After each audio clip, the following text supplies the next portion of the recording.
Hi, ಎಲ್ಲರಿಗೂ ನಮಸ್ಕಾರ. ಈ ಥರ ಫಂಕ್ಷನ್ ಸಾರು ಅಂತನಾದರೂ ಕರೀರಿ ಅಥವಾ ಹಬ್ಬ ಹರಿದಿನಗಳಲ್ಲಿ ದಿಢೀರನ್ನೇ ಬೇಳೆ ಕುದಿಸ್ತಲೇ ಈ ಥರ ಸೂಪರ್ ಆದಂಥ ಸಾಂಬಾರನ್ನು ಮಾಡ್ಕೊಳ್ಳಿ. ಇವಾಗ ಚಳಿಗಾಲ ಇರೋದ್ರಿಂದ ಕಾಯಿ ಒಡೆದಿರ್ತೀವಲ್ಲ, ಅಮಾವಾಸ್ಯೆ ಹಬ್ಬಗಳಲ್ಲಿ ಕಾಯಿ ಒಡೆದಿರ್ತೀವಲ್ಲ, ಅದು ಒಣಗೋದೇ ಇಲ್ಲ, ಹಸಿ ಕಾಯಿ ಹಾಗೇ ಇರ್ತಾ. ಆವಾಗ ಈ ಥರದ್ದಾದಂಥ ಒಂದು ಸಾಂಬಾರನ್ನು ಮಾಡ್ಕೊಳ್ಳಿ. ಮೊದಲಿಗೆ ಎಲ್ಲವನ್ನೂ ನೀಟಾಗಿ ತೊಳೆದು ಕಟ್ ಮಾಡಿ ಇಟ್ಕೊಂಬಿಡಿ. ಕೊಬ್ಬರಿ ಆಗಿರ್ಬೋದು, ಟೊಮೆಟೊ, ಈ ಪಾಲಕ್ಕು, ಕೊತ್ತಂಬರಿ, ಸಾಂಬಾರಿಗೆ ಏನು ಬೇಕೋ ಅದನ್ನೆಲ್ಲ ನೀಟಾಗಿ ಮೊದಲೇ ರೆಡಿ ಮಾಡಿ ಇಟ್ಕೊಂಬಿಡಿ. ಇವಾಗ ಚಿಕ್ಕದಾಗಿ ಕಟ್ ಮಾಡಿರುವಂಥ ಕೊಬ್ಬರಿಯನ್ನು ಮಿಕ್ಸರ್ ಮಾಡ್ಕೊಳ್ಳೋಣ. ಅದಕ್ಕೆ ಸ್ವಲ್ಪ ಬೆಳ್ಳುಳ್ಳಿ ಗೆಡ್ಡೆ ಹಾಕ್ತಾಯಿದ್ದೀನಿ. ಸ್ವಲ್ಪ ಉಪ್ಪು ಹಾಕಿ ತರಿತರಿಯಾಗಿ ರುಬ್ಕೊಳ್ಳಿ. ತುಂಬ ಫೈನಾಗಿ ಬೇಡ, ಸ್ವಲ್ಪ ತರಿತರಿಯಾಗಿ ಬಾಯಿಗೆ ಸಿಗ್ತಾ ಇರಬೇಕದು. ಅಂದರೆ ಆ ಸಾರಿಗೆ ಒಂದು ಮಜಾನೇ ಸಿಗುತ್ತೆ ಊಟ ಮಾಡುವಾಗ. ಈ ಥರ ಇವಾಗ ಎಣ್ಣೆ ಬಿಸಿ ಮಾಡಲು ಇಡ್ತಾ ಇದ್ದೀನಿ.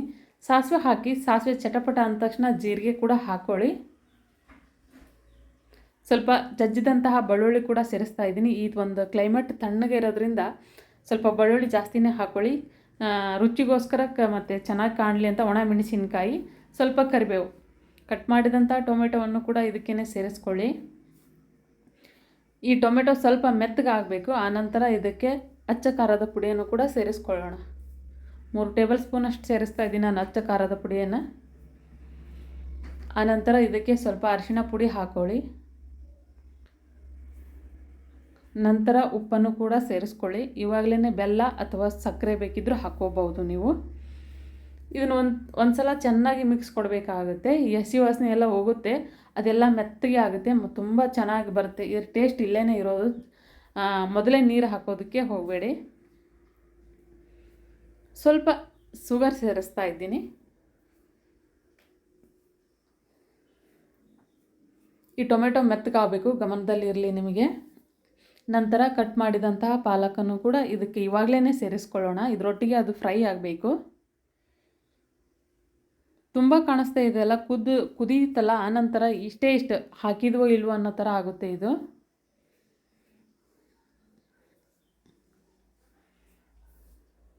ಯಾವಾಗಲೂ ಬೇಳೆ ಸಾರನ್ನೇ ಮಾಡ್ತಾ ಇರ್ತೀರಾ, ಈ ಥರ ಸೊಪ್ಪು ಸಾರು ಮಾಡಬೇಕಂದ್ರೆ ಬೇಳೆನೇ ಬೇಕು ಅಂತ ಅಂದ್ಕೊಳ್ತಾ ಇರ್ತೀರಾ.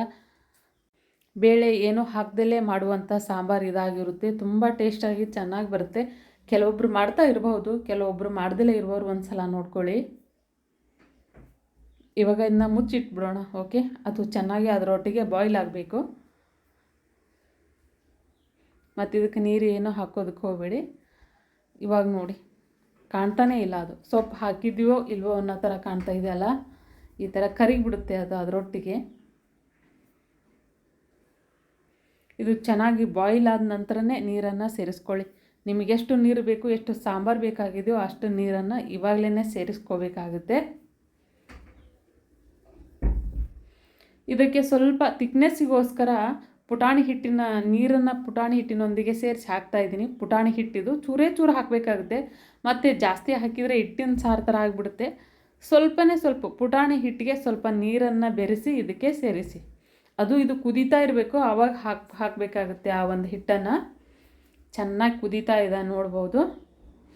ಇವಾಗ ಆ ಹಿಟ್ಟನ್ನು ಸೇರಿಸ್ಕೋಬೇಕು. ಮೊದಲೇ ಸೇರಿಸೋ ಹಾಗಿಲ್ಲ ಹಿಟ್ಟನ್ನು. ನೋಡಿ, ಹಾಕ್ತಾಯಿದ್ದೀನಿ. ಇವಾಗಲೇ ಇದಕ್ಕೆ ಆ ರುಬ್ಬಿಟ್ಟಂತಹ ಕಾಯಿ ತುರಿಯನ್ನು ಕೂಡ ಇದಕ್ಕೆ ಸೇರಿಸ್ಕೊಳ್ಳೋಣ. ತರಿಯಾಗಿರಬೇಕು, ಅಂದ್ರೇ ರುಚಿ ಜಾಸ್ತಿ ಇದು.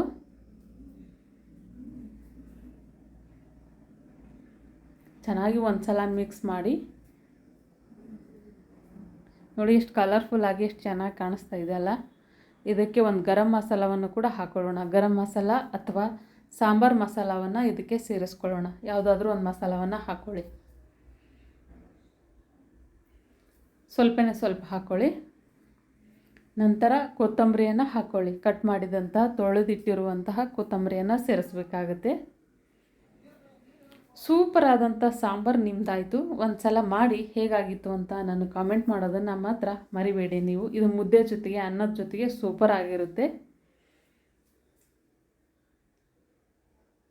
ಎಲ್ಲವನ್ನೂ ರೆಡಿ ಮಾಡಿ ಮೊದಲೇ ಕಟ್ ಮಾಡಿ ಇಟ್ಕೊಂಡ್ಬಿಟ್ರೆ ಸಾಂಬಾರು ಮಾಡೋದು ಲೇಟನೇ ಆಗೋದಿಲ್ಲ. ದಿಢೀರ್ ಸಾಂಬಾರು ಅಂತಲೇ ಹೇಳ್ಬೋದು ಇದಕ್ಕೆ. ಮನೆಯೆಲ್ಲ ಘಮ ಘಮ ಅಂತ ಇತ್ತು. ಒಂದು ಸಲ ಟ್ರೈ ಮಾಡಿ ನೀವು ಕೂಡ.